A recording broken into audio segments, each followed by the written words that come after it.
Vous savez que nous sommes à 3 jours de l'arrivée du souverain pontife et que le Premier ministre, c'est lui qui coordonne les comités préparatoires de ces grands événements. À 3 jours de cet événement, le Premier ministre a voulu réunir tous les services de sécurité pour faire le point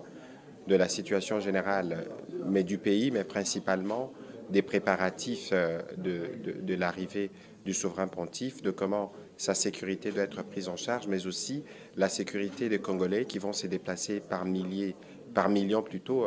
pour l'accueil du pape d'abord, mais pour assister à des services religieux qui sont prévus à Ndolo et au Stade de Martyrs. Nous avons, à la suite de cette réunion de sécurité, avoir d'autres réunions de sécurité pour parler cette fois-ci de certains problèmes spécifiques. Vous avez par exemple entendu beaucoup de rumeurs dire que la commune de la Gombe sera fermée, ce qui est totalement faux. Il y aura évidemment une zone autour de l'annonciature, pas loin de la Banque centrale, qui aura un dispositif de sécurité, un peu comme c'est le cas autour des sites présidentiels, parce que le pape, c'est aussi un chef d'État, mais pour le reste, il n'y a pas à paniquer, la circulation pourra se faire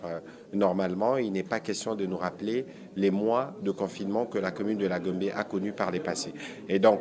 ici, vous avez vu que le président de la République s'est rendu sur les sites aujourd'hui et lui-même a fait les différents tours. C'était aussi question d'aborder toutes les remarques et observations qui ont été faites par l'autorité suprême pour être sûr qu'avec tous nos services de sécurité, nous sommes prêts pour le jour J et pour les grands rendez-vous.